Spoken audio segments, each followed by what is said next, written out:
ಸ್ನೇಹಿತರಿಗೆ ಹಾಗೂ ಸಹೋದರಿಗೆ ನಮಸ್ಕಾರ. ಗೆಳೆಯರೆ, ನಿಮ್ಗೆ ಈಗಾಗಲೇ ಗೊತ್ತಿದೆ, ತುಂಬಾ ನೋಟಿಫಿಕೇಶನ್ಸ್ ರಿಲೀಸ್ ಆಗುವಂತ ಸಮಯವಿದು. ಓಕೆ, ಅಂಡ್ ಲಾಸ್ಟ್ ಅಲ್ಲಿ ಬಿಟ್ಟಿರೋಂತಹ ನೋಟಿಫಿಕೇಶನ್ಸ್ ನ ಹಿಂಪಡೆಯಲಾಗಿತ್ತು.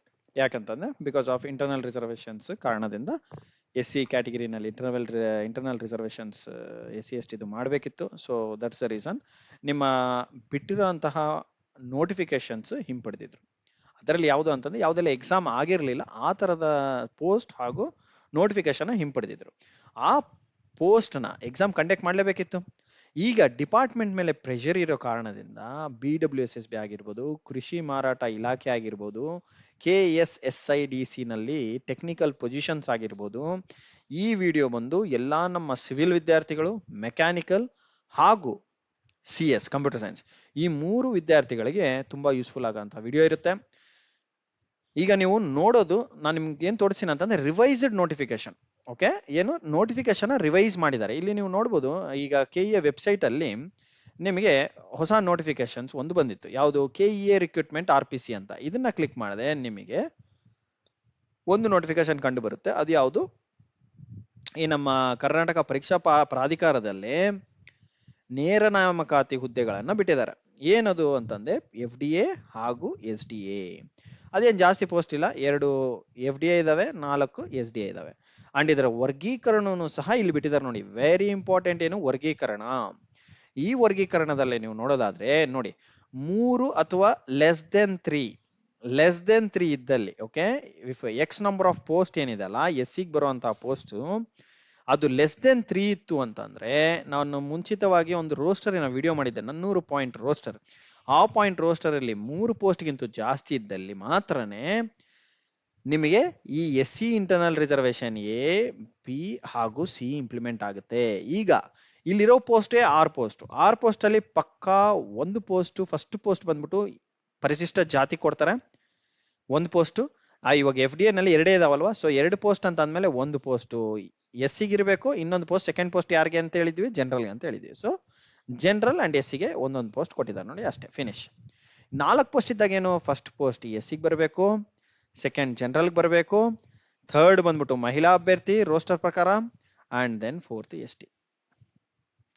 ಸೊ ಈ ತರ ರೋಸ್ಟರ್ ಅಲ್ಲಿ ಯಾವ ಬೇಸಿಸ್ ಇದೆ, ಆ ವರ್ಟಿಕಲ್ ರಿಸರ್ವೇಶನ್ ಹಾಗೂ ಹಾರಿಜಾಂಟಲ್ ರಿಸರ್ವೇಶನ್ ಏನಿದೆ ಅದನ್ನ ನೋಡ್ಕೊಂಡು ಕೊಟ್ಟಿದ್ದಾರೆ ಅವರು. ಓಕೆ, ಇದೇ ತರ ನೀವು ಇದಕ್ಕೆ ವಿದ್ಯಾರ್ಥಿಯನ್ನು ನೋಡೋದಾದ್ರೆ FDIಗೆ ಬಂದ್ಬಿಟ್ಟು ಇಲ್ಲಿ ಕೊಟ್ಟಿದ್ದಾರೆ. ಪದವಿ, ಯಾವುದೇ ಪದವಿ ಓದಿದ್ರು ಸಹ ಓಕೆ, ಪದವಿ ವಿದ್ಯಾರ್ಥಿಯನ್ನು ಅಥವಾ ತತ್ಸಮಾನ ವಿದ್ಯಾರ್ಥಿ ನೀವು ಪಡೆದಿರಬೇಕು. Okay, degree, any degree equivalent to degree ಇದ್ರೆ ಸಾಕು. ಓಕೆ, ಅಂಡ್ ಇದಾದ ನಂತರ SDA ಅಂತಂದ್ರೆ PUC ಅಥವಾ PUC ಈಕ್ವಲೆಂಟ್. ಓಕೆ, PUC ಅಥವಾ PUC ಈಕ್ವಲೆಂಟ್ ಇದ್ರೆ ಸಾಕು. ಬಟ್ ಸ್ಯಾಲರಿ ಮಾತ್ರ ನೋಡಿ ಗೈಸ್, ಒಳ್ಳೆ ಸ್ಯಾಲರಿ ಅನ್ನು ಕೊಟ್ಟಿದ್ದಾರೆ. ಸ್ಯಾಲರಿ ನೀವು ನೋಡೋದಾದ್ರೆ 44,000 ಬೇಸಿಕ್ ಇದೆ FDAಗೆ, ಹಾಗೂ SDAಗೆ 34,100 ರೂಪಾಯಿ ಇದೆ. ಇದು KEA ನಲ್ಲಿ ಬಿಟ್ಟಿರೋಂಥ ಹೊಸ ನೋಟಿಫಿಕೇಶನ್. ಓಕೆ, ಈ ನೋಟಿಫಿಕೇಶನ್ ನಾನು ಇಲ್ಲಿಗೆ ಮುಗಿಸ್ತೀನಿ. ಯಾಕೆ ಅಂತಂದ್ರೆ ಇದರಲ್ಲಿ ನೀವು ಎಕ್ಸಾಮ್ ಪ್ಯಾಟರ್ನ್ ಅದನ್ನೆಲ್ಲ ನೋಡೋದಾದ್ರೆ ಇಲ್ಲಿ ವಯೋಮಿತಿ ನೋಡ್ಬೋದು, 40 years, 43 and 45. ಜನರಲ್ಗೆ 40 ವರ್ಷ ಕೊಟ್ಟಿದ್ದಾರೆ. ಓಕೆ, ಏಜ್ ಲಿಮಿಟ್ನ 5 ವರ್ಷ ವಯೋಮಿತಿಯನ್ನು ಆ್ಯಡ್ ಮಾಡಲಾಗಿದೆ. ಅಂಡ್ ಇದಾದ ನಂತರ ನಿಮ್ಮ ಇಂಪಾರ್ಟೆಂಟ್ ಡೇಟ್ಸ್ ಆದ 20ನೇ ತಾರೀಕು, ಇವತ್ತಿಂದ ಆನ್ಲೈನ್ ಅರ್ಜಿಯನ್ನು ಸ್ಟಾರ್ಟ್ ಆಗಿದೆ, ಹಾಗೂ 3ನೇ ತಾರೀಕು ಜೂನ್ಗೆ ಎಂಡ್ ಆಗುತ್ತೆ. ಶುಲ್ಕ ಪಾವತಿಸಲು 4ನೇ ತಾರೀಕು ಸಂಜೆ ತನಕ ಟೈಮ್ ಇರುತ್ತೆ. ಓಕೆ, ಅಂಡ್ ಪರೀಕ್ಷಾ ವೇಳಾಪಟ್ಟಿ ವೆಬ್ಸೈಟ್ ಅಲ್ಲೇ ಬಿಡ್ತಾರೆ, ಐ ಮೀನ್ ನಿಮ್ಮ ಅಡ್ಮಿಟ್ ಕಾರ್ಡ್. ಅಂಡ್ ಇದಾದ ನಂತರ ನೋಡಿ, ವೇತನ ಶ್ರೇಣಿ ಇಲ್ಲೇ ಕೊಟ್ಬಿಟ್ಟಿದೆ. ಇದು ಆಕ್ಚುಲಿ ಯೂಶಲಿ ಅಪಾಯಿಂಟ್ಮೆಂಟ್ ಲೆಟರ್ ಅಲ್ಲಿ ಕೊಡ್ತಾರೆ. ಈ ವೇತನ ಶ್ರೇಣಿಯನ್ನು ಅಪಾಯಿಂಟ್ಮೆಂಟ್ ಲೆಟರ್ ಅಲ್ಲಿ ಕೊಡ್ತಾರೆ. ಈಗ ಏನ್ ಮಾಡಿದ್ದಾರೆ, ಹೊಸದಾಗಿ ಪ್ಯಾಟರ್ನ್ ಅಲ್ಲಿ ನೋಡಿ, ನೀವು ನೋಡೋದಾದ್ರೆ ಅಪಾಯಿಂಟ್ಮೆಂಟ್ ಲೆಟರ್ ಅಲ್ಲದೆ ಇಲ್ಲೇ ನಿಮ್ಮ ವೇತನ ಶ್ರೇಣಿ ಏನಿರುತ್ತೆ ಅನ್ನೋದು ಕೊಟ್ಟಿದ್ದಾರೆ. Very important. ಅಂದ್ರೆ ಈ ಬೇಸಿಸ್ ಮೇಲೆ ಇರುತ್ತೆ. ಫಸ್ಟ್ ಇಯರ್ ನಿಮಗೆ ಬೇಸಿಕ್ ಇಷ್ಟಿರುತ್ತೆ, ಸೆಕೆಂಡ್ ಇಯರ್ ಇಂಕ್ರಿಮೆಂಟ್ 1,125 ಸಿಗುತ್ತೆ, ಆಡ್ ಮಾಡಬೇಕು ಬೇಸಿಕ್ಗೆ. ನಂತರ ಇನ್ನು ಉಳಿದಿದ್ದೆಲ್ಲ ಕ್ಯಾಲ್ಕುಲೇಟ್ ಮಾಡಬೇಕು. ನಂತರ ಸೆಕೆಂಡ್ ಇಯರ್, ಸೊ ಫಸ್ಟ್ ಇಯರ್ಗೆ ಆಡ್ ಮಾಡಿದ್ಮೇಲೆ ನಿಮ್ಮ ಸ್ಯಾಲರಿ ಬಂದ್ಬಿಟ್ಟು 44, 45 ಪ್ಲಸ್ ಸಮಥಿಂಗ್ ಆಗುತ್ತೆ. ಇದೇ ತರ ಇನ್ನೂ ಒಂದು ವರ್ಷ ಸೇಮ್ 1,125 ಕೊಡ್ತಾರೆ, ಅವಾಗ 47,800 ಆಗುತ್ತೆ. ಅದಾದ್ಮೇಲೆ ಇದಕ್ಕೆ 1,250 ರೂಪಾಯಿ ಎಷ್ಟು ಸಲ ಆಡ್ ಮಾಡಿದ್ರೆ 52,800 ಆಗುತ್ತೆ. ನೋಡ್ಕೊಳ್ಳಿ, ಅಷ್ಟು ವರ್ಷ ಇಷ್ಟೇ ಇಂಕ್ರಿಮೆಂಟ್ ಇರುತ್ತೆ ಅಂತ ನೀವು ತಿಳ್ಕೊಬೇಕು. ಓಕೆ, ಇದೇ ತರ ನೆಕ್ಸ್ಟ್ ಇಂಕ್ರಿಮೆಂಟ್ 1375, ಇದು ಎಷ್ಟು ಇಯರ್ಸ್ ಆಡ್ ಮಾಡಿದ್ರೆ ನಿಮಗೆ ಫೈನಲ್ ವ್ಯಾಲ್ಯೂ ರೀಚ್ ಆಗುತ್ತೆ ನೋಡ್ಕೊಳ್ಳಿ, ಅಷ್ಟು ಇಯರ್ಸ್ ನಿಮಗೆ 1375 ಇಂಕ್ರಿಮೆಂಟ್ ಆಗ್ತಾ ಇರುತ್ತೆ. ಈ ತರ ನಿಮ್ಮ ಇಂಕ್ರಿಮೆಂಟ್ಸ್ ಇರುತ್ತೆ pay scale. Okay, and pension ಇದೆಲ್ಲ ನ್ಯೂ ಪೆನ್ಷನ್ ಸ್ಕೀಮ್ ಪ್ರಕಾರ ಇರುತ್ತಂತ ಕೊಟ್ಟಿದ್ದಾರೆ. ಓಕೆ, ಇದನ್ನು ಸಹ ನೀವು ನೋಡ್ಬೋದು. ಅಂಡ್ ನಿಮ್ಮ ಶುಲ್ಕ ಫೀ ಬಂದ್ಬಿಟ್ಟು 750 ರೂಪಾಯಿ ಕೊಟ್ಟಿದ್ದಾರೆ ಸಾಮಾನ್ಯ ವರ್ಗದವ್ರಿಗೆ. ಅಂಡ್ ಅದರ್ ಪರಿಶಿಷ್ಟ ಜಾತಿ, ಪರಿಶಿಷ್ಟ ಪಂಗಡ, ವರ್ಗ 1, ಮಾಜಿ ಸೈನಿಕ, ತೃತೀಯ ಇವರಿಗೆಲ್ಲರಿಗೆ 500 ರೂಪಾಯಿ ಇದೆ. ಇನ್ನ ವಿಶೇಷ ಚೇತನ ಅಭ್ಯರ್ಥಿಗಳಿಗೆ 250 ರೂಪಾಯಿ ಪಾವತಿಸಬೇಕಾಗುತ್ತೆ. ಯಾರಿಗೂ ಫ್ರೀ ಇಲ್ಲ. ಓಕೆ, ಎಲ್ಲರೂ ಪೇಮೆಂಟ್ ಮಾಡಬೇಕಾಗುತ್ತೆ. ಅಂಡ್ ಆಫ್ಲೈನ್ OMR ಟೈಪ್ ಅಲ್ಲಿ ಎಕ್ಸಾಮ್ ನ ಕಂಡಕ್ಟ್ ಮಾಡ್ತಾರೆ. Very important. ನೋಡಿ, ಇನ್ನೊಂದು ಸ್ಪರ್ಧಾತ್ಮಕ ಪರೀಕ್ಷೆಗಳನ್ನು ಬೆಂಗಳೂರು, ಧಾರವಾಡ ಹಾಗೂ ಕಲಬುರಗಿನಲ್ಲಿ ಮಾತ್ರ ನಡೆಸಲಾಗುತ್ತದೆ.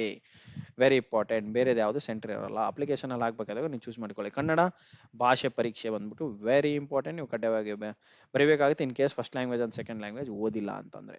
ಓಕೆ, ಅಂಡ್ ಇದಾದ ನಂತರ ನಿಮ್ಮ ಪ್ರಶ್ನೆ ಪತ್ರಿಕೆ ಹಾಗೂ ಪಠ್ಯಕ್ರಮ ಹೇಗಿರುತ್ತೆ. FDA ಗಾದ್ರೆ ಇವೆಲ್ಲ ಸಾಮಾನ್ಯ ಪೇಪರ್ ಬಂದ್ಬಿಟ್ಟು ನೋಡಿ 2 ಗಂಟೆ ಪೇಪರ್ ಇರುತ್ತೆ, 100 ಮಾರ್ಕ್ಗಳು ಇರ್ತವೆ, 100 ಕ್ವಶನ್ಸ್ ಇರ್ತವೆ. ಇದು ನಿಮ್ಮ ಸಿಲೆಬಸ್. ಅಂಡ್ ಪತ್ರಿಕೆ 2 KEC ಪೇಪರ್ ಇರುತ್ತೆ, ಸಾಮಾನ್ಯ ಕನ್ನಡ, ಸಾಮಾನ್ಯ ಇಂಗ್ಲಿಷ್ ಹಾಗೂ ಕಂಪ್ಯೂಟರ್ ಜ್ಞಾನ. ಓಕೆ, ಇದು FDA ದವ್ರಿಗೆ. ಅದೇ ತರ SDA ದವ್ರಿಗೆ ನೋಡೋದಾದ್ರೆ ಸಾಮಾನ್ಯ ಜ್ಞಾನ ಸೇಮ್ GS ಪೇಪರ್ ಒಂದಿರುತ್ತೆ ಹಾಗೂ ಪತ್ರಿಕೆ 2 ಸ್ಪೆಸಿಫಿಕ್ ಪೇಪರ್ KEC ಪೇಪರ್ ಇರುತ್ತೆ. ಓಕೆ, ಇಷ್ಟಾದ್ಮೇಲೆ ನೆಗೆಟಿವ್ ಮಾರ್ಕಿಂಗ್ ಇರುತ್ತೆ ಅಂತ ಮುಂಚೆನೆ ಹೇಳಿದ್ದಾರೆ. ಅರ್ಹತಾ ಶ್ರೇಣಿಗಳು ನೋಡೋದಾದ್ರೆ ನೀವು ಇದನ್ನು ಸಹ ನೋಡ್ಕೋಬಹುದು.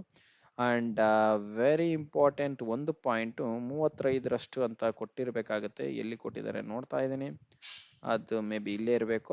ಇಲ್ಲಿದೆ ನೋಡಿ, very important point, 2 points. Okay, ಈ ಪರೀಕ್ಷೆಗೆ ವಿವರವಾದ ವೇಳಾಪಟ್ಟಿಯನ್ನು ಪ್ರಾಧಿಕಾರದ ವೆಬ್ಸೈಟ್ ನಲ್ಲಿ ನಂತರ ಪ್ರಕಟಿಸಲಾಗುವುದು. ಓಕೆ, ಅದಾದ್ಮೇಲೆ ಸ್ಪರ್ಧಾತ್ಮಕ ಪರೀಕ್ಷೆಯಲ್ಲಿ ಅಭ್ಯರ್ಥಿಯು ಅರ್ಹತೆಗಾಗಿ ಕನಿಷ್ಠ 35% ತೆಗಿಲೇಬೇಕು. 35ರಷ್ಟು ಅಂದೇನು, 2 ಪೇಪರ್ಗೆ 200 ಮಾರ್ಕ್ಸ್ ಆಗುತ್ತೆ. 200ರಲ್ಲಿ 35ರಷ್ಟು ಅಂತಂದ್ರೆ 0.35 ಅಂದ್ರೆ ಎಷ್ಟು, 70 ಕ್ವಶನ್ಸ್ ಕಂಪಲ್ಸರಿ ನಿಮ್ಮದು ಕರೆಕ್ಟ್ ಆಗ್ಬೇಕು. 70 ಕ್ವಶನ್ಸ್ ಅಂದ್ರೆ 70 ಮಾರ್ಕ್ ಬರ್ಲೇಬೇಕು. ಅವಾಗೇ ನಿಮ್ಮನ್ನ ಲಿಸ್ಟ್ ಕ್ವಾಲಿಫೈ ಆಗ್ತೀರಾ. ಪೇಪರ್ ಕ್ವಾಲಿಫೈ ಆಗ್ಬೇಕಂತಂದ್ರೆ 75 ಮಾರ್ಕ್ ತೆಗಿಲೇಬೇಕು. ಓಕೆ, ಇಷ್ಟು ಹೇಳ್ತಾ ಈ ವಿಡಿಯೋನ ಮುಗಿಸ್ತೀನಿ ಗೈಸ್. ಇನ್ನೇನಾದ್ರು ಹೆಚ್ಚಿನ ಡೌಟ್ಸ್ ಇತ್ತು ಅಂತಂದ್ರೆ ನೀವು ನಮ್ಮ ಕಮೆಂಟ್ ಬಾಕ್ಸ್ ಅಲ್ಲಿ ಕಮೆಂಟ್ ಮಾಡ್ಬೋದು. I will be available to text you, okay, and comment you. And I wish you all the best guys. ಇನ್ನು ಇದೇ ತರದ ಹಲವಾರು ನೋಟಿಫಿಕೇಶನ್ಸ್ ರಿಲೀಸ್ ಆಗ್ತಾ ಇದಾವೆ, ಅದನ್ನ ನೆಕ್ಸ್ಟ್ ವಿಡಿಯೋಸ್ ನಲ್ಲಿ ಹಾಕ್ತೀನಿ. ಇಲ್ಲಿ ತನಕ ವಾಚ್ ಮಾಡಿದ್ದಕ್ಕೆ thank you so much. And ಈ ವಿಡಿಯೋನ ಎಲ್ಲ ನಿಮ್ಮ ಗೆಳೆಯರಿಗೆ ಶೇರ್ ಮಾಡಿ, ಹಾಗೂ ನೀವು ಸಬ್ಸ್ಕ್ರೈಬ್ ಆಗಿಲ್ಲ ಅಂದ್ರೆ ಸಬ್ಸ್ಕ್ರೈಬ್ ಆಗಿ, ಹಾಗೂ ಈ ವಿಡಿಯೋನಲ್ಲಿ ಕೊಟ್ಟಿರೋಂಥ ಮಾಹಿತಿ ನಿಮಗೆ ಲೈಕ್ ಆಗಿದ್ದಲ್ಲಿ ಲೈಕ್ ಬಟನ್ನ ಕ್ಲಿಕ್ ಮಾಡೋದು ಮಾತ್ರ ಮರಿಬೇಡಿ. Thank you so much. Wish you all the best guys. Good day, take care.